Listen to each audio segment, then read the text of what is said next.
All right, I believe we're live on YouTube. I'm going to start us up here on Rumble.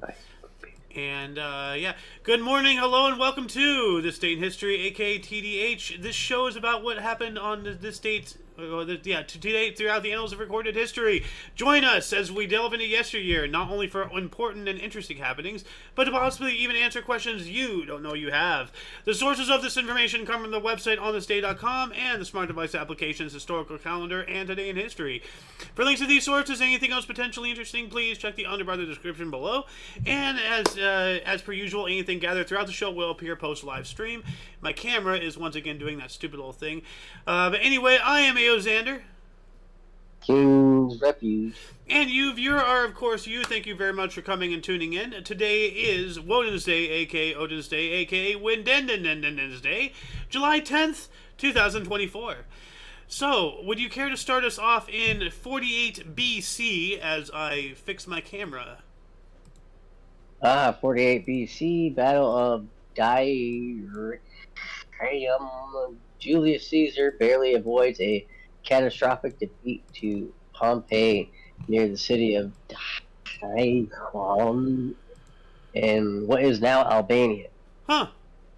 Alright. 138, Emperor Hadrian of Rome died of heart failure at his residence in the Bay of Naples Bay. He was buried at Rome in the tomb of Hadrian beside his late wife, Bibia Sabina. All right, and do you know, as far as I'm aware of, do you know what Hadrian's main claim to fame is? No. Hadrian's Wall. Do you know I about don't know what that is. Hadrian's Wall? You are aware that the Roman Empire was on the British Isles, at least, right? Mm-hmm. Well, they obviously didn't take the entire British Isles, so somewhere midway, because of like all the Scots and Irish people and all that stuff, they kept the Romans out of a certain amount of the British Isles. Hadrian actually built a wall, so Hadrian's Wall, and it's a really interesting bit of architecture. Hold on a second. These are if you're watching my screen here, these are the ruins of the wall. But every now and then, they have things like this. This was like a little garrison, so this is where troops were. And right here, there is the Antonine Wall way up here, and then Hadrian's Wall way down here, and it stretched from coast to coast, the whole thing. So basically, like the Great Wall of China, or the idea behind Trump's wall, it's meant to, keep the good people in and the bad people out and all that stuff, so to speak. Like why do people build walls? Why are there fences around properties? And same basic reason. So. But yeah, no, he built this huge construct and everything, and there's ruins all along the entire countryside. Here's another map of it, and there's outpost forts and then there's wall forts. So it was a whole thing. It was more than just a wall. It was a whole thing. So I'd like to go visit that one day. That'd be cool. Anyway, what else do we got here? 518, former peasant Justin the First proclaimed Byzantine emperor in the Hippodrome, Constantinople. Ah, so former peasant becomes emperor. Nice. Yeah, very nice. Moving on up into 552, origin of the Armenian calendar. I'm not surprised. I had no idea about the Armenian calendar, but obviously everybody has to have a calendar at some point. So, what's your calendar look like? The Armenian calendar. Let's see here. Get to Ecosia. Scroll up a bit. Like this. And like the Mayan calendar. Yeah. Oh, I see a lot of swastikas here. Huh. But vertical set of pocket calendars, Armenian version. So I guess they still have their own calendar today. I'm not a calendar scientist guy, so I don't know exactly. I know that I believe the world for the most part uses the Gregorian calendar. So yeah. We also have in 988, the city of Dublin was founded on the banks of the river Liffey. And from one of my other sources, I have quite more substantial information. The Norse king Gluinerin recognized Mael Shiniel Mac Domhnaill, High King of Ireland, and agreed to pay taxes and accept Brehon law. This event is considered to be the founding of the city of Dublin. So, yeah, happy birthday, Dublin, Ireland. And I guess maybe the inspiration for the shame scene of Game of Thrones, if I'm getting my series correct. But you want to tell us 1040 here? Hold on. Like, you know what I'm talking about, right? That one scene, like, when the lady's walking through town naked, and then there's, like, nuns behind her ringing a bell. Yeah. Shame! Shame! Shame! Yeah. Shame! Boo! Boo! 1040, Lady Godiva rides naked on horseback through the conventry, according to legend. Force her husband, the Earl of Mercia, to lower taxes. Wait. When I want my husband to do something, so I'm gonna go parade my naked body through the street. That'll show him when. Yeah, because that'll make him lower taxes. Like, yeah, that'll show him. Stupid. What happened? Like, I need more context. Did they hang her after what she did? Or like, I don't know. Taxes? Well, during the reign of Edward I, Coventry did indeed have no taxes imposed on it except for horses. Peeping Tom, however, appears to be later 17th century addition to the story. So apparently, from what little I've read, this is the only tax was involved horses, and maybe that's why she rode around on a horse to be like, oh look, this is taxed, and look at me, I'm naked, like, but this is, yeah. Oh. Now wait a minute. It says here the naked lady then, the lady then covers her body with her long hair and asks the population to stay inside and bar doors and windows. The people comply out of respect, all except one man named Tom, the origin of the term Peeping Tom. Alright, so that's the origin of the term Peeping Tom. But I mean, dude, like make up your mind. Like, you're gonna go parade yourself naked. Right. And then you're telling everybody not to look.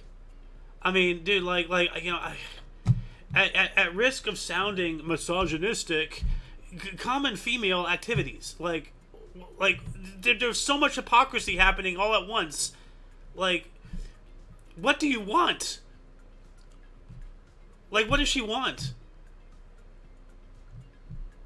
Like, help me. King? Yeah. Like... Yeah. What? I don't know, man. It was just, common females are gonna common female. What can I say? So... Anyway, let's move on up here. What do we got in 1086? 1086, King Canute IV of Denmark was killed by rebellious peasants. Well, as I've always said, the power is always in the people, and these peasants finally figured that out. You Yep. put even a cornered mouse fights, and you push a population too far, and you'll eventually end up, on the wrong side of a spear. And I don't know when that'll happen in this country, but it's bound to happen. It's just people... I think that's what they want to happen. That way they have just cause lock us all up. Well, if it doesn't happen, then they'll just rule over us anyway. So something's got to give. We can't sit here and just keep taking the punches. True. So... Anyway, moving on up to 1212, the most severe of several early fires of London burned in Southwark, south of London Bridge, and most of the city was burned down. Yikes. Yeah. 1376, English Good Parliament ended. It was the longest sitting parliament at that time. I wonder what the longest sitting parliament. Let's look it up. Longest sitting parliament in UK history. Let's see here. Parliamentary records of the United Kingdom. Let's see if it's gonna longest parliament. The longest parliament to continuously sit in any of the United Kingdom's constituent countries was England's Cavalier Parliament, which sat for nearly 18 years, from May 8th, 1661 until January 24th, 1679. Wow. That is a long parliament, I think. Mm-hmm. I don't know what the normal length for a parliament are, but yeah. 1460, during the Wars of the Roses, Richard of York defeated King Henry VI at the Battle of Northampton. Henry VI was also captured. Back during the time where people who led people actually went with said people. What a concept, you know? Actually leading people, not just ordering people to go do things. You know, there's a difference between a leader and a boss. So, but what do we got in 1499 here? Off of me. 1499, the Portuguese explorer Nicolau Coelho returned to Lisbon after discovering the sea route in India as a companion of Vasco da Gama. Yep. And there's been a question on my mind since I first learned about Christopher Columbus, because obviously he was, trying to find sea routes to India. And, as we all know, that's where the misnomer came from, naming Native Americans Indians and all that stuff, even though he was more in Central and South America. But still, the term stuck.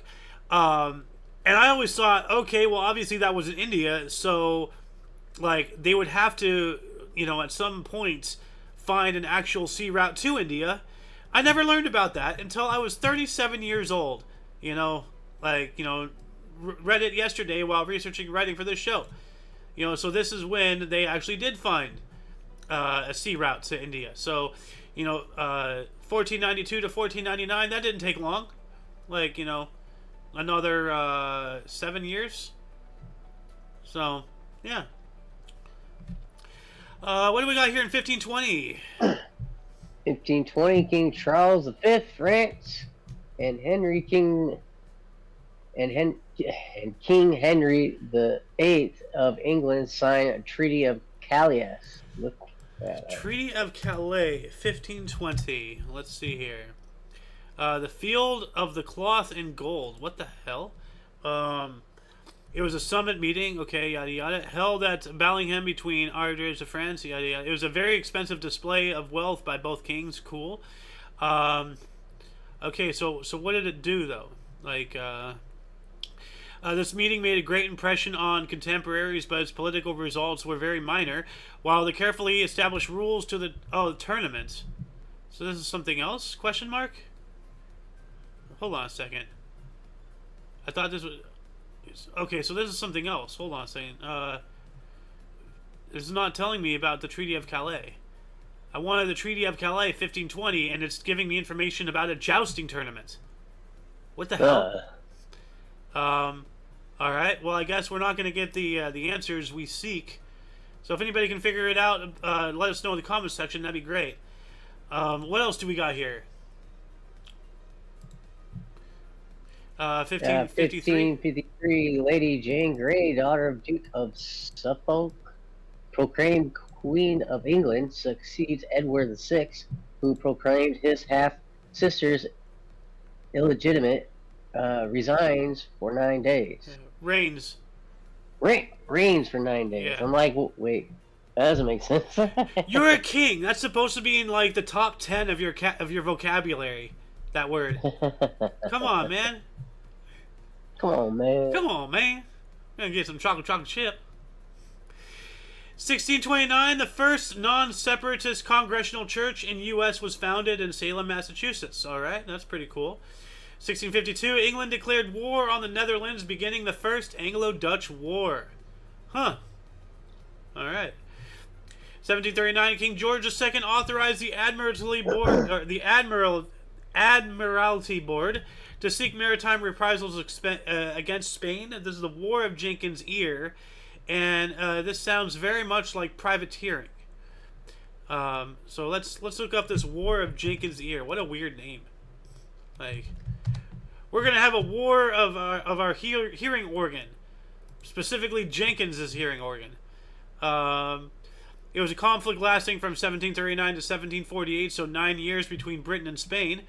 The majority of the fighting took place in New Granada and the Caribbean Sea, with major operations largely ended by 1742. It was related to the 1740 to 1748 War of Austrian Succession. The name was coined in 1858 by British historian Thomas Carlyle and refers to Robert Jenkins, captain of the British brig Rebecca, whose ear was allegedly severed by Spanish coast guards while searching his ship for contraband in April 1731. So, yeah, once again, it sounds even more like privateering stuff because, happening in Grenada and Caribbean, Yeah. Apart from minor fighting in Florida, Georgia, and Havana, the war was largely subsumed into the War of the Austrian Succession, which involved most of the powers in Europe. So this eventually just grew into an even bigger war. So, but I'm going to go on a limb here and say there is privateering happening. There has to have been. Like, if there wasn't, I'd be shocked. Like, we need a pirate historian or something to let us in more about this specific War of Jenkins' Ear. Moving on up to 1746, Scotland's Bonnie Prince Charlie fled in disguise to the Isle of Skye. Huh. And I'm not sure, but I think I fumbled the turns here. So let's restart with you in 1762. 1762, Louis Francois Horseback monument to George Frederick Handel is unveiled at Westminster Abbey in London, England. Huh. What's that look like? Let's see. Oh, okay. So it's playing a lyre. Some guy wearing a towel on his head playing a lyre, and there's a child over here with some other instrument. It looks like that's an interesting statue. Is that a drum or something? There's a horn down there too. Yeah. So he's just sitting there entertaining a child. Okay, that's interesting. What else do we got here? 1775. This one's weird. Like, what the? Horatio Gates issues orders excluding blacks from Continental Army. Well, that's not too cash money right there. Eventually, though, I think mainly because the Brits were offering freedom to blacks who would turn coat on the colonists here. They were offering them freedom if they joined the British Army. So then the colonists, were offering them the same thing, essentially, more or less, something like that. I'm not sure. But let's not forget, the British were the first. And actually, let's see if I can find this here. I'm not sure if I saved it or if it's been deleted from my system. But I had here it is, right here. So this is something nobody ever talks about. In 1833, Britain used 40% of its national budget to buy freedom for all slaves in the empire. Britain borrowed such a large sum of money for the Slavery Abolition Act that it wasn't paid off until 2014. This means that living British citizens helped pay for the ending of the slave trade with their taxes. So, if you pay taxes as far recently as 2014 in Britain, then you helped rebuild the massive amount of debt that white people incurred to free blacks. Nobody talks about that. How interesting. So, yeah. Anyway, moving on up. What do we got here? Off of main source, 1778. American Revolution. Louis the 16th. France declares war on the Kingdom of Britain. Yep. So this is when they officially declared war, and just 2 years later, actually, This is pretty interesting. This is already after the war is over. So, huh. I thought the war was over by 1780. Hold on a second. Would you mind reading that while I look this up? 1780, the Comité de Rochambeau of his French force of 7,000 land at Newport, Rhode Island to join the American Revolutionary War. Okay, so it says here that so 1765 to 1783. Okay, so the war was still going on for another 3 years. That's interesting. So 1776 till 1783, or from this, it says here, it was from 1765. So, I mean, I guess when the first stirrings were starting up until the Declaration, because we have the 13 colonies from 1765 to 1775, the United Colonies from 75 to 81, and then the United States from 81 to 83. So, but we weren't called the United States until the 1790s. I don't know, man. There's some discrepancies going on here. Yeah, some context missing, of course. Yeah, of course. And Wikipedia being a leftist, organization, I don't know how much history that they're rewriting, but they're certainly doing it. But yeah, Rochambeau, this, the French guy. I think he was portrayed in The Patriot. He was the guy who said "Vive la Liberté" at the end, and he was there, obviously beforehand. But anyway, moving on up to 1796. Okay, that's weird. We I hold on a second. Maybe this this date is right. Okay, 17. Wow, my brain is fried right now. 1796, Carl Friedrich Gauss discovered that every positive integer is representable as a sum of at most 3 triangular numbers. What the hell is a triangular number? What is a triangular number? That sounds weird. Let's see here. It counts objects arranged in an equilateral triangle. Triangular numbers are a type of figurate number, other examples being square numbers and cube numbers.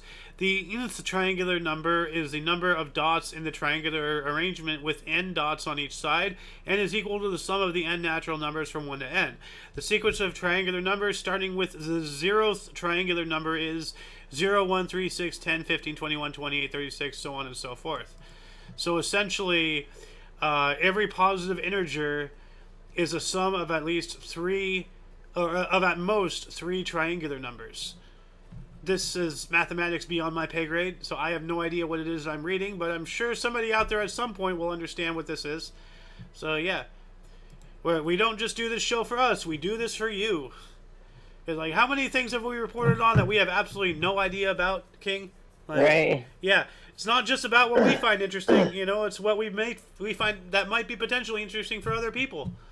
So, yeah. Moving on up into the 1800s. Do you want to take us, start us off with that here? The British Indian government establishes the Fort William College to grow Urdu, Hindi, and the others vernaculars of subcontinent.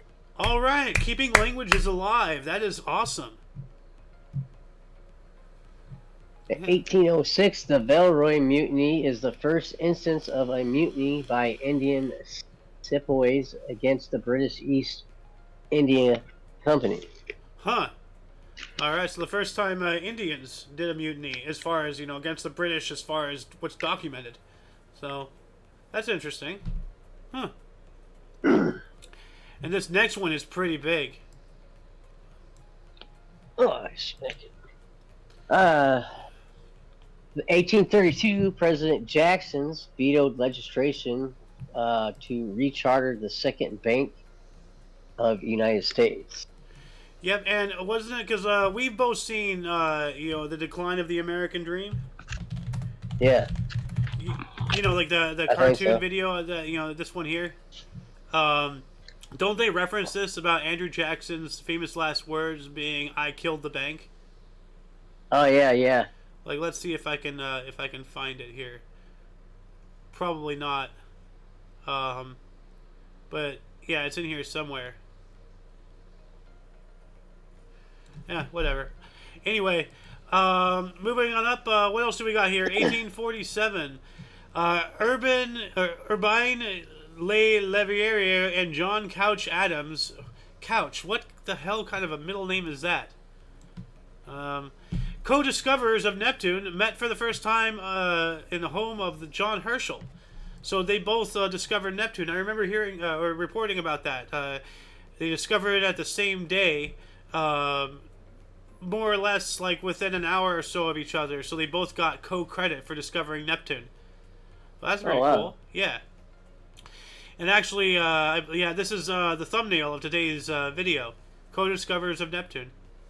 So, I don't know why, but like I was trying to find a better picture of this guy, but he looks kind of like worm, like he has like worm tongue attitudes from Lord of the Rings, like doesn't he kind of have the face or something? Like he kind of has like a sinister look to him, just the angle and that he's presenting himself there.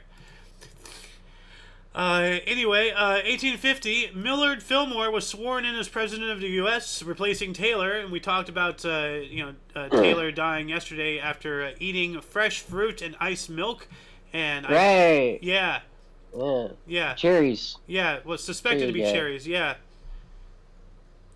1861, Lincoln wrote to Kennedy's militia and said Union troops will not enter to Kentucky's militia. Kennedy, wow, Lincoln to Kennedy. Well, he did have somebody in his cabinet named Kennedy, and Kennedy had somebody in cabinet named Lincoln. That's a weird. Yeah. Yeah, there's lots of like, and I've seen the list. Yeah, you know exactly what I'm talking about. But yeah, so Union troops will not enter the state. So he's saying that Kentucky is carte blanche for the Confederacy. That's not intelligent, right there. So, moving on up to 1862, pretty big here. What do we got? 1862, U.S. began construction on the Central Pacific Railroad. Ooh. Yep. Now this next one raised my eyebrow. It was just like... I have a story to tell after this. 1866, indelible pencil patented by Edison P. Clark, Northampton, Massachusetts. Oh. Well, then, I misread that. I read that as inedible pencil. Okay. Well, this changes the entire game. What is an indelible pencil? What is an indelible pencil? This, I guess. So. Well. Okay. So okay. No, that's the for arts people. Yeah. Let's see if there's a copying pencil. Also, an indelible pencil or chemical pencil is a pencil whose lead contains a dye. Learn about its origin, uses, and dangers of aniline dyes in this article. Okay, so it's a colored pencil. Yeah. Okay. I initially read that as an inedible pencil, and I was going to say it didn't work that well because as a kid, I used to, like, I didn't eat my pencils, but I munched on the wood parts. Yeah, I chewed on them a lot. Like the pencil wood is so soft, like, yeah. So I'm gonna have to. Actually, I think I'll keep the name of the show because the name of today's episode is Inedible Pencils, or something like that. Like something. Yeah, that's in there. 1873. 1873, French poet Paul Verlaine, 29. In a drunken, jealous rage, wounds his protege, Arthur Rimbaud, 18, with a pistol, and gets sentenced to 2 years in jail. You know, I want to sit here and say how pathetic and petty do you have to be as a 29-year-old to shoot somebody 11 years you're younger? But then I look around the world around me, and I'm like, wait a minute. Your actual protege. Yeah, your student. Like, you're the teacher. You're not supposed to be violent towards them. What the hell is wrong with you? 1877, the then villa of Mayagüez, Puerto Rico, formally received its city charter from the Royal Crown of Spain. So happy birthday, Mayagüez, Puerto Rico. Yeah, independence. Yep. Well, no, it's not independence. That's the birthday of that city. Oh. So then villa, now it's a city. It's not a country. It's just a city in the country. Okay. Yeah. 1882, during the War of the Pacific, and this one really raised my eyebrow here. Chile suffered its last military defeat in the Battle of La Concepcion, when the garrison of 77 men was annihilated by a 1,300 strong Peruvian force, many of them armed with spears. And so that just tells me, are there no conflicts that South America is really getting into? I mean, yeah, of course there's the cartels and such, but as far as warfare and everything, this was their last military defeat in 1882. So obviously they haven't really been involved in anything unless they've just been kicking ass, nonstop since then. You don't really think of anything involving warfare, with South America, as of the past 100 or so years at least. So, 1886, George Goldie got a charter for the Royal Niger Company. But what did the Royal Niger Company do? Let's look this up here really quick. Let's see. It was a mercantile company chartered by the British government in the 19th century. It was formed in 1879. So wasn't given a royal charter until 1886, though. So, formed in 1879 as the United African Company and renamed to National African Company in 1881, and the Royal Niger Company in 1886. There we go. So this is when it was changed. So, in 1929, the company became part of the United Africa Company, which came under the control of Unilever during the 1930s and continued to exist as a subsidiary of Unilever until 1987, when it was absorbed into its parent company. Holy crap, dude. This has been around for 300 some odd years. Passing from, one owner to another and all that stuff. The company existed for a comparatively short time, 1879 to 1900, but was instrumental in the formation of colonial Nigeria, as it enabled the British Empire to establish control over the lower Niger against the German competition led by Bismarck during the 1890s. Holy crap, there's so much history with this. Jesus. Wow. Right. I did not expect to open up such a wealth of information. But yeah, I urge viewers. I love to read more, but we have a show to do. Guys, go check out the Royal Niger Company. This was instrumental in so much history. Wow. Moving on up, 1890, Wyoming became the 44th state of the U.S. and apparently was the first with female suffrage. So that's really cool. So, let's move on up into the 1900s. What do we got here? 1905, Dutch Queen Wilhelmina opens technical Hog court. What hog? I think the hog, the Hague hog. I don't know. Technical hog. What is that? I don't know. Let's check this out. The Technical Hog Court. Oh, International Court of Justice. Okay. So that's pretty self-explanatory. So thank you, Dutch Queen Wilhelmina. International. Yeah, The Hague is a major city in international politics.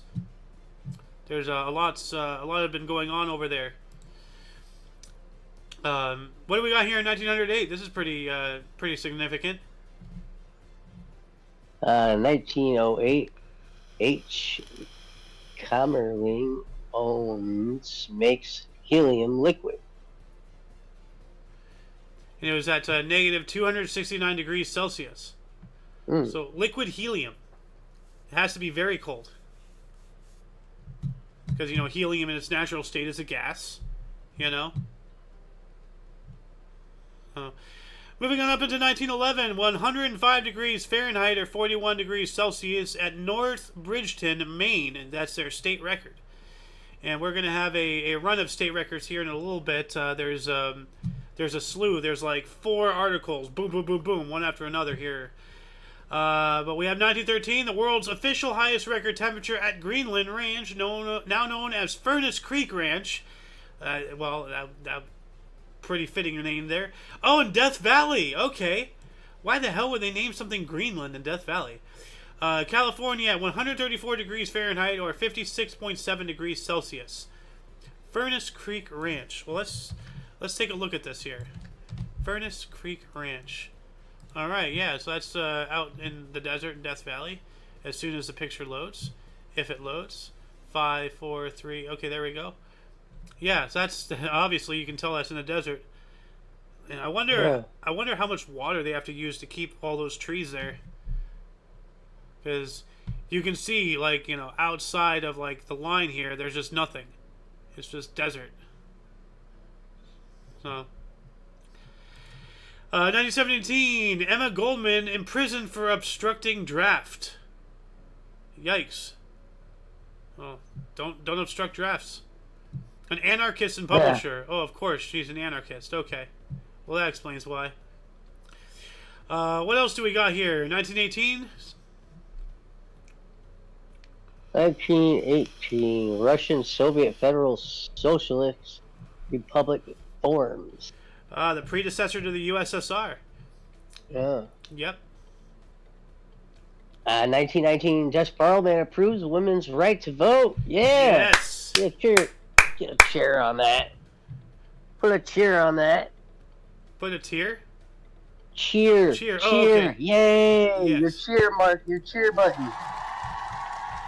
That's the boy. Hell yeah.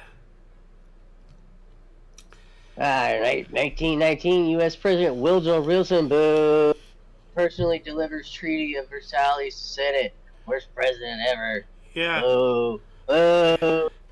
Yeah, dude, like, as difficult as it is to say, I would agree with you. Woodrow Wilson is worse than Joe Biden because Wilson brought in the IRS. That piece of Worst shit. president of all time. Yeah. I mean, it's going to be difficult being worse than, you know, bringing in all that crap. You know, the Federal Reserve, the Rothschilds owning, you know, our country's economy, as well as the rest of the world, mostly, if not already by now. I think the only outlier really is North Korea, maybe, but I don't know. I think they're just, you know, dancing on stage with the rest of us. Yep. Yeah. But moving on up to 1920, you got some baseball here. Cleveland's future Baseball Hall of Fame outfielder Tris Speaker has his then record hitting streak of 11 stopped by Tom Zachary. Indians beat Washington Senators 8-4 at Griffith Stadium. I don't know. Look at that old uniform, dude. Look at that collar. Like, that has got to not be comfortable. Like, especially right. playing at this time of year, hot. Like, why would you put a collar on? Like, it's unnecessary. Yeah. Moving on up into 1921, Belfast Bloody Sunday occurred with 20 murders, at least 100 wounded, and 200 homes destroyed during rioting and gun battles in Belfast, Northern Ireland. Huh. Reminds me a lot of the Ferguson riots. Or I guess the Ferguson riots reminds me of Belfast Bloody Sunday. I don't know. So, 1932, 2-pound hailstones killed 23 and many cattle in Rostov, Russia. Yeah. 2 pounds coming down at you in terminal velocity, that'll just, like, atomize you on impact. Like, it won't hurt you, it'll kill you instantly. Like, you don't need to worry about getting hurt. Unless you're, like, dangle your arm out and get it severed, you know, by frozen sky water. 1923, all non-fascist parties were dissolved in Italy. Of course, Mussolini, you know. So, but what do we got here in 1924? 1924, Denmark takes Greenland as Norway ends claim. Huh. So Norway pulled out and Denmark pulled in. I guess. And it's also here in I'm sorry. I was just gonna say that's a fitting joke for what those two countries look like geographically. Actually, no, not Greenland. Hold on, Greenland, Norway, Norway map. There we go. Yeah, doesn't this kind of resemble something? You know, Finland.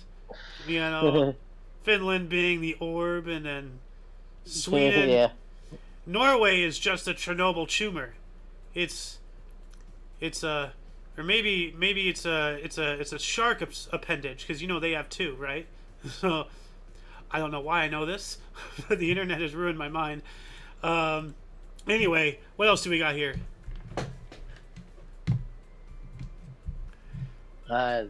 Also in 1924, Pavo and Nurmi won the 1,500 and 5,000 meter race with just an hour between them at the Paris Olympics. That is impressive.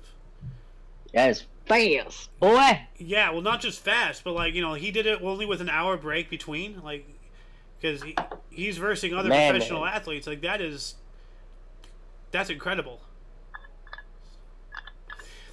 In 1925, a jury selection took place in U.S. John T. Scopes evolution trial, and from our other source here, in Dayton, Tennessee, the so-called monkey trial began of John T. Scopes, a young high school science teacher accused of teaching evolution in violation of the Butler Act.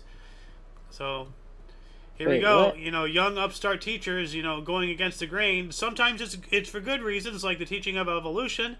Other times, like in today's world, is for true horrible atrocity reasons, like the teaching of CRT. 1925, they were. That seems a little late. No, actually, that's about right on the money. Yeah.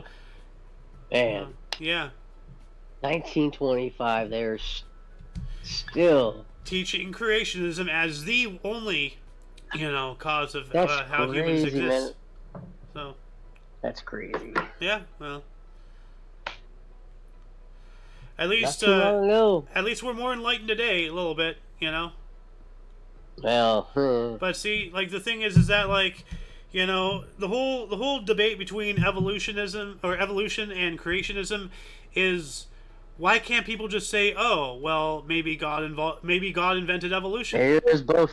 You know, like why do you have to believe that, you know, people just magically appeared? Why can't God have been like zappity zap zap to a bunch of monkeys and then created humans? You know, like, who's to say that didn't happen? Why can't the two be one? Why is there a division anyway? That's ridiculous. You know, stupid. Anyway, what else do we got here in 1925? 1925, Scopes trial in Dayton, Tennessee. Oh wait, sorry. 1925, Metro Baba begins his silent of 44 years. His followers still observe Silence Day on this date in commemoration. Who is this guy? Meher Baba. Who's Meher Baba? Yeah. Gotta be somebody important. Yeah. Meher Baba. Let's see here. Let's see. He was an Indian spiritual master who said he was the avatar or God in human form of the age. Okay, here we go. A spiritual figure of the 20th century, he had a following of hundreds of thousands of people, mostly in India, with a smaller number of followers in North America, Europe, and Australia. His map of consciousness had been described as a unique amalgam of Sufi, Vedic, and yogic terminology. He taught that the goal of all beings was to gain consciousness of their own divinity and to realize the absolute oneness of God. Well, I can't argue with that. You know, like, and technically he's not wrong by saying he's the avatar, you know, or God in human form, because God is in all of us. So, you know, the whole thing, you know, about like, oh, you know, Jesus being Lord and all that. Well, you know, Jesus, you know, or Buddha or Muhammad or like Moses or whoever it is that you want to say, like it's all in you. You know, like we all are one. And as soon as people figure that out, then things will get better. Gotta stop with all the divisiveness. So, anyway, another 1925 year, USSR's official news agency TASS formed. So, Soviet news. Actually, I want to know what TASS stands for. The actuality of Soviet states. Oh, the Russian news agency, TASS, or simply TASS. But it's not telling me meaning. Let's see here. Owner, holy. Okay, it's not telling me what it actually. I guess it's based off of Russian, of course. So, anyway, moving on to 1926, Lake Denmark, New Jersey. Arsenal exploded, killing 21 and causing $75 million in damage. Yikes. So, a weapons supply, yeah, arsenal. That's not good. We have another 1926 here off of main source, U.S. Open Men's Golf, Scioto Country Club. Amateur Bobby Jones, winner of the British Open 2 weeks earlier, claimed the second of his 4 U.S. Opens, 1 stroke ahead of runner-up Joe Turinesa. All right. What do we got here in 1928? 1928, Senator Milt Gaston hurls record trying 14 hit shutout. Tying. He tied it. No, he's not trying it. He's tying it. So. Oh, tying. Oh, okay. Yeah, yeah. Got some baseball here. 1929, Pittsburgh Pirates outslug Philadelphia Phillies 15-9, and at Baker Bowl, 19 home runs hits, 1 each inning, unique in MLB history. Yeah, 9 home runs hit, so 1 home run each inning. That's awesome. Yeah, that's good.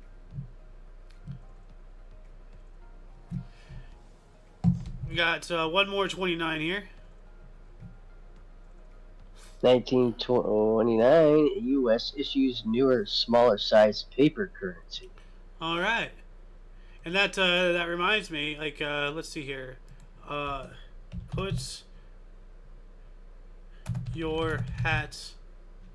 Or no, that's a dollar bill. There we go. It's take your hat off, not put your hat on. This one scene in A Million Ways to Die in the West.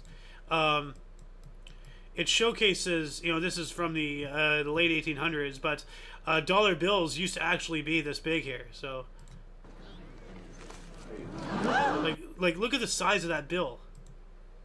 Like, could you imagine the wallet that you're gonna need for that bill? Like, that is a huge bill. Like, there it is. It's beautiful. Take your hat off, boy. That's a dollar bill. Your head up, boy. It's a dollar bill. But yeah, no, like, to have a dollar back then did actually mean wealth. Like, and now to have $1 million today, you might as well be in a poorhouse, Like, anyway, moving on up to 1932, Jack Burnett gets 9 hits. Eddie Rommel relieves in second, 18-17 victory in 18, as his A's defeated the Indians in longest relief job. What is a relief job? Do you know?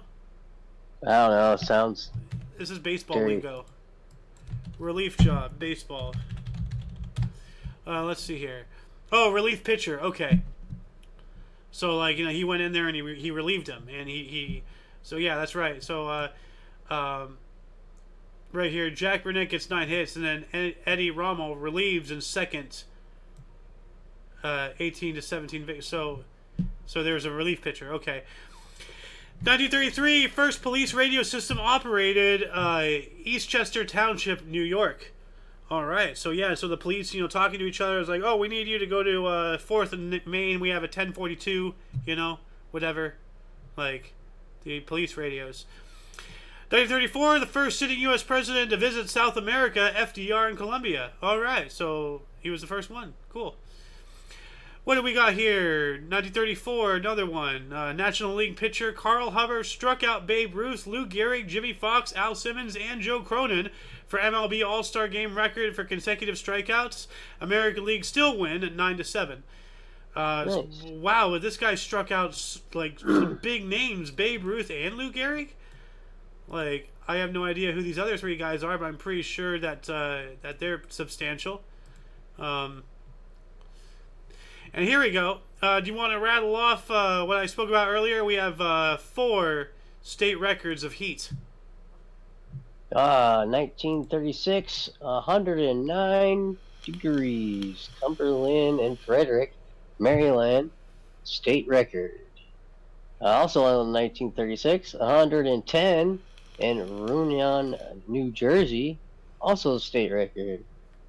And also in 1936, 111 degrees, Phoenixville, Pennsylvania, also state record. Also here in 1936, got 112 degrees at Martinsburg, West Virginia, also state record. Yep. I loved how they ordered them 109, 10, 11, and 12. Yeah. So it's just like it's just getting hotter. It's just Hotter, progressively. hotter. You know, I wonder if that's like because this source is leftist.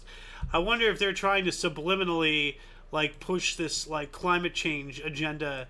You know, Yeah. like subconsciously, it's like, oh, look Yeah. at that right before your very eyes is 109, 110, 111, 112. Yeah. Like, oh, it's increasing exponentially. Oh my God, we're all gonna die. Buy carbon offsets.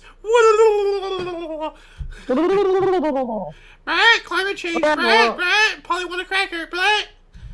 So, Rabble. yeah. Well, anyway, I know you just rattled off 4, but if you'd like to take some actual articles, we have a couple more 1936s here. Yeah, 1936, New Straits Convention allows Turkish rearmament of Dardanelles. Dardanelles, I believe. Dardanelles. That sounds much better. Yeah. Also here, 1936, Phillies Chuck Klein becomes the fourth to hit 4 home runs in a game. Fourth of 4. Nice. That almost sounds like a Borg statement or like sentence right there. He's fourth of 4. Like seven of 9. Yeah. Yeah. I've never watched a single episode of Star Trek in my life, but I still can get the references. That's how much of a nerd geek dweep I am, you know. 1938, Yankee Clipper completed first passenger flight over Atlantic. All right, so Yankee Clipper. Let's take a look at this. 1938. Let's see what this bird looks like. Yankee Clipper, 1938. Okay, well, that is a baseball player. So I think it has to be this one here. So, okay. Like it has sea paddles. That's interesting. Huh. Do you see that? Like it has like little stubby wings on its underbelly. Oh, well, yeah, because it's a seaplane. And yeah, that's for people to get on and off or in and out, and it even has like a little ramp there so you can like ride up on a jet ski. That's cool. I wonder if jet skis were invented back then. When were jet skis invented? When were jet skis invented? Let's see here. 1985. So this is well before that. So this was extreme innovation for their time. They have a jet ski landing before jet skis even existed by 50 years. 1938 as well, Howard Hughes began a 91-hour airplane flight around the world that will set a new record. All right. Good old Howard Hughes. And actually, we haven't seen a movie in a little bit, King. How do you feel like watching The Aviator after the show? Yeah, sure. All right. 1940, what do we got? 1940, Battle of Britain begins as Nazi forces attack shipping convoys in the English Channel. Yep. And we have a off of main source here, and this is, pretty significant. I don't know why the main source doesn't have this, but what do we got? 1940, World War II, the Vichy government was established in France. Yep, and as I've said before a couple times in the show, the Vichy France was southern France, and as we know, when the Nazis came in, took over France, they occupied the northern part, and then they installed a puppet government for the southern part. So, and this is when it started. You got two 1941s here. 1941, Continuation War. Finland invades East Carolina as hostilities with the Soviet Union resumed following the German invasion in June. Yep. Spoke about that yesterday, I believe. Yeah. 1941, Jedwabini pogrom, massacre of Jewish people living in and near the village of Jedwabne, Poland. Yeah, not good. So, yep. No, we got to take the bad history with the good, you know? Like, I really don't like talking about anything involving the Holocaust because it's a nasty thing. But if we don't talk about it, we don't learn from it. If we don't learn from it, then we're damned to repeat it. And, you know, I refuse to repeat anything of this atrocity. You know? So, unfortunately, we got to talk about it. Them's the breaks. So, and speaking of that, God, somehow my article is worse than yours, King. 1942, Himmler ordered sterilization of all Jewish women in Ravensbrück concentration camp in northern Germany. Oh my God, bad. Jeez. 1942 as well. Netherlands government in exile, London, recognized the Soviet Union. How can you recognize another nation if you yourself aren't even one? Like, riddle me that, Batman. Like, the Netherlands government in exile recognized the Soviet Union. I mean, I appreciate the energy, but, like, you're in exile. You don't even have your own nation, let alone the ability to recognize another. Come on. 1942 as well, World War II, a U.S. pilot spotted a downed intact Mitsubishi A6M0 on Akutan Island, the Akutan Zero, that the U.S. Navy used to learn the aircraft's flight characteristics. Uh-oh. We know your systems, Japan. Whoopsie doodle. Oh. Yep. 1943. 1943, U.S., Britain, and Canadian forces invade Sicily and World War II, Operation Husky. Yep. And once again, Patton went on to dominate. So. In 1944, I really got to get a boo soundboard in here because this guy, ugh, he even looks like a freaking piece of crap. So. 1944, father of Medicare, Tommy Douglas, becomes the 7th premier of Saskatchewan. Yeah, good job. What's a premier? Like a president, like a premier, like, you know, like he's like the president. Okay. Yeah, or something like the 7th premier, like the 7th prime minister. It's like whatever. Like they have a different government system and stuff. But the father of Medicare. Medicare is one of like the worst like inventions of humanity. It just drives people apart, gets them relying on the government. You know, I understand that times are tough, but if you're gonna sit there and like lean on the government as a freaking cane, then all you're doing is inevitably gonna make everything worse for you and everyone else. Not just around you, but everyone else. You know, that abides by, you know, the same laws that you do, by making it stronger, by giving it reason to exist. Medicare needs to be abolished. So, what else do we got here? Actually, no, yeah, Medicare and welfare. Like, you know, it's like stop with the government subsidies. So, what else do we got here? 1947. 1947, 200 people die when the trail derails and falls into the river in Canton, China. Yikes. Right. Yep. 1947, Cleveland Indian Don Black no-hits Philadelphia A's 3-0. All right. And we also have Muhammad Ali Jinnah was recommended as the first Governor General of Pakistan by then Prime Minister of the United Kingdom, Clemente Attlee. All right. So, and of course, he was the founder of Pakistan. He should be, you know, the first, like, whoever the head honcho is. He founded the dang thing. 1939, the first practical rectangular TV tube was announced in Toledo, Ohio. Oh, Toledo, or Holy Toledo, or whatever the saying is. Practical rectangular TV tube. Let's take a look at what that looked like here. Oh. And I think I need to restart my music. I do. So, okay. This is not what I was thinking of. Hold on a second. 1949. Here we go. Still trying to find the actual tube. Okay, here. This will. Oh, why do they have to give me such a small image? Come on. All right. Well, there's the image right here. So you can't really see it that well, but they have two round tubes, and then they have a rectangular tube in the middle here. It's hard to discern for me, let alone anybody watching this. Let's see if I can find a bigger image. This is bigger somehow right here.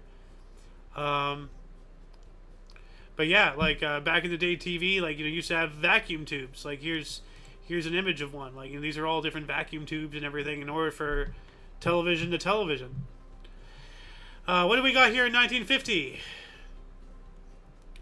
1950, your hit Parade premieres on NBC TV, later CBS, after being broadcast on radio from 1935. All right, so from radio show to television, you know, not many shows did that. So that's pretty cool. Yeah. 1951, this should be highlighted on the main source. You know, like a lot more should be highlighted. You know, this is pretty significant here. Armistice talks to end Korean conflicts began at Kaesong. Yeah, Kaesong. But yeah, like, you know, to end the war, which the Korean War was what, 51 to 55? Let's see here. Oh, 50 to 53. Okay. So, you know, this was relatively. It took longer for peace talks than it did, like, you know, between the start of the war for the peace talks. So, 1956, 650,000 U.S. steel workers go on strike. Whoa. Yeah. Good luck supplying any war effort with that. And we can thank jolly old England once again, you know, for their quote-unquote contribution to Western society. 1958, first parking meters were installed in England, 625 installed. So yeah, we can thank England for police, we can thank them for parking meters, you know, but we can thank them, you know, as well for, you know, what's that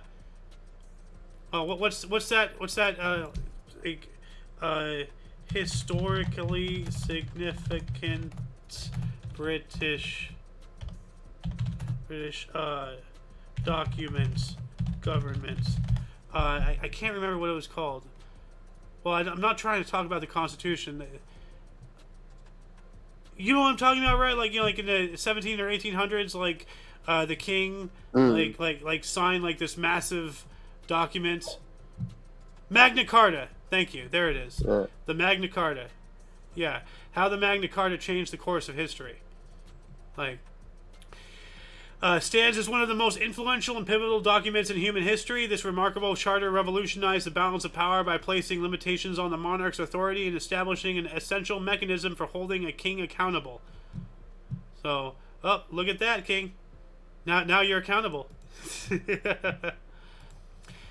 Moving on up to 1958, ex-king Norodom Sihanouk appointed premier of Cambodia. All right. 1962, Martin Luther King Jr. was arrested during demonstration in Georgia, of course. You know, like, trying to get rights, and, you know, they really did have struggles back then, as opposed to all the crying going on in today's world. You know. 1962, Telstar, the first active communication satellite, was launched, developed by American Telephone and Telegraph Company, AT&T. Okay. 1964, Jesus Alou was the first San Francisco Giant in 40 years to get 6 hits in a game and a 10-3 win over the Chicago Cubs at Wrigley Field. All right. And we got some Beatles history in 1964 as well. They released A Hard Day's Night, which was their third studio album.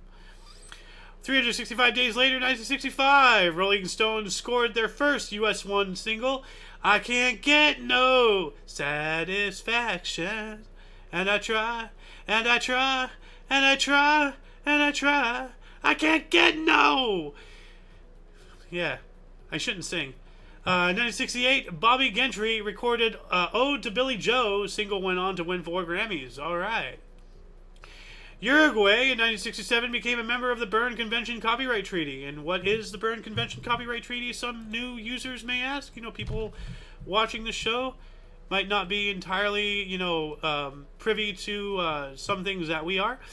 Usually, the Berne Convention for the Protection of Literary and Artistic Works, or usually known as the Berne Convention, was an international assembly held in 1886 in the Swiss city of Bern by 10 European countries with the goal of agreeing on a set of legal principles for the protection of original work. And it is going on to still be a thing, today, I believe, at least as far recent as 1967, when Uruguay joined it. But yeah, this is an international copyright thing. Its parties is 181 now, and it was held in Bern, Switzerland, as I said, and is another incredibly historically and politically significant city globally in world politics. So, 1968, Major League Baseball announced it will split into 2 divisions for 1969, and I wonder if they merge back or if they stay separate. Like, was this a formation of the AL and NL? I'm not sure. Let's take a quick, surface level look at this article here. 1968 Major Baseball Stadium, season, blah, blah, blah. This is not going to, when East was West, the great divisional debate of 1968. Okay, so this is when they split into East and West leagues, I believe. So, yeah, if anybody knows a little bit more about this, if I'm wrong or right, let us know in the comments section.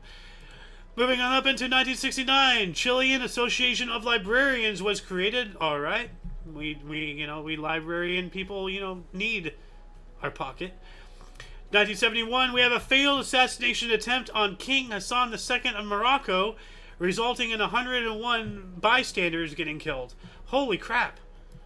Like, what happened? Did they try to blow up an entire city block or something? Like, how come so many people died and the target was left unscathed? That's weird. During his 42nd birthday party, the first of 2 attempted coup during Hassan's rule, it was organized by a rebel faction of the Royal Armed Forces led by Lieutenant Colonel Mohammed Abadou and General Mohammed Medbouth. Huh. So this was the first of 2. 98 civilians killed and about 59 civilians injured. So at least 98 to 101 people were killed. Yikes. Whoa, wait a minute. Casualties and losses, 158 killed. What's going on here? Huh. So like there was a whole battle. I guess the military got involved? Yeah, troops outside the Radio Marek headquarters. A rebel gets detained. The rebel is tossed into a truck. Huh. What else do we have here? 1971, National Women's Political Caucus, the NWPC, founded in the U.S. by women including Bella Abzug, Betty Friedan, Shirley Chisholm, Merle Evers Williams, and Gloria Steinmem. All right. They need, political representation and all that stuff. 1972, a herd of stampeding elephants killed 24 in the Chandela Forest in India. Yikes. 1 year later, the Bahamas declared independence from the United Kingdom and adopted the Constitution, and they gained independence within the Commonwealth of Nations. So, all right, Independence Day for the Bahama. Bermuda, ah, yeah, pretty Muda, da da da da, da da da da da da. 1973, John Paul Getty III, grandson of oil tycoon J. Paul Getty, was kidnapped in Rome by Italian gangsters wanting a ransom, and I think they paid it. I'm not sure. I think we cover later on. I do know that we cover at least one Getty, kidnapping or something. 1974, OPEC ended oil boycott against the Netherlands. And why was there a boycott, though? Like, let's look this up here really quick. 1974 OPEC boycott. Oil crisis. Organization of Arab Petroleum Exporting Countries, OPEC. It was implementing a total oil embargo against the countries who had supported Israel at any point during 1973 Yom Kippur War. Okay. So, of course, Israel had something to do with this. They always do. So, but boycott against the Netherlands. Why was there Why was there? Hold on a second. Why did OPEC boycott Netherlands? Let's see if I can. Okay. The 1956 Summer Olympics. So the so it has to do with the no, that was later. That was 80 something when the Palestinian team killed the Israeli team. Or was that something else? I don't know. There's too much history to remember everything. 1975, the Test cricket debut of Graham Gooch versus Australia, out for a pair. The Gooch! And he was out for a pair. Oh my goodness. Out for a pair of what? Is the question. So, 1976, a chemical factory in Seveso near Milan exploded, covering the surrounding area in dioxin. And what is dioxin here, really quick? Dioxin. It is a group of chemical compounds that are persistent organic pollutants, POPs, in the environment. They are mostly byproducts of burning or various industrial processes, or, in the case of dioxin like PCBs and PBBs, unwanted minor components of intentionally produced mixtures. So covered the town in pollution, essentially. That is a yikes right there. 1976. One U.S. and 3 British mercenaries were executed in Angola following the Luanda trial. All right. And 1978, World News Tonight premiered on ABC with Max Robinson as the first black anchor on a network newscast in the U.S. All right. And we're at page 14 of 27, so we're not even halfway through here. So I'm going to go ahead and wrap us up. There's still a lot more history that happened, but yeah, I'm getting a little fatigued here, and I strongly urge people to go and look at our sources themselves. Like there's so much that we omit in the between the source and the script that there's so much history that happens on it every single day. But anyway, that shall conclude the show. Once again, please check the underbar of the description below for any links you may be interested in, including but not limited to all things Omni Coalition. We're not just here on Rumble or on YouTube. We're also on BitChute and Odyssey and various other places. Go check out our link tree down there in the underbar. And as I said, the sources of our articles here are down in the underbar as well. For your dose of past events daily, we stream every day at 11 in the morning Pacific time, which is 12 noon Mountain, 1 Central, and 2 p.m. Eastern Standard Time, respectively. We do have other shows. We have the Omni Coalition News Show, TOCNS, Weird, Odd, and Unusual Noble Events, Weather, and Sports, every Friday at 3 p.m. Pacific Time. We have the Omni Coalition Show, just a talk show. We talk about things both planned and unplanned. At 3 o'clock p.m. on Monday. So yeah, if you want to catch us live, it's 11 and 3, all for thee if you're on the West Coast. If you're in Mountain Time, it's 12 and 4, watch us for more. Central, 1 and 5 for the Contrive. East and 6, or East, 2 and 6 for your fix. And yeah, I'm just going to say right now, though, highly likely we might not be doing a show tomorrow, because I actually was thinking about not doing a show today, but I belted it out, and as I said, I kind of cut like halfway through all the articles here, so I am getting a little fatigued, so maybe I'll take tomorrow off. But anyway, until you catch us next time, whenever that is, wherever that is, for all of you and all of us, I am A.O. Xander. Over here we have good old King's Refuge. And you, of course, viewer, are you. And yeah, don't forget to look right and left at every intersection, rate 5 thumbs, and subscribe. Toodles! Deuces. Alright, move this over here in the stream.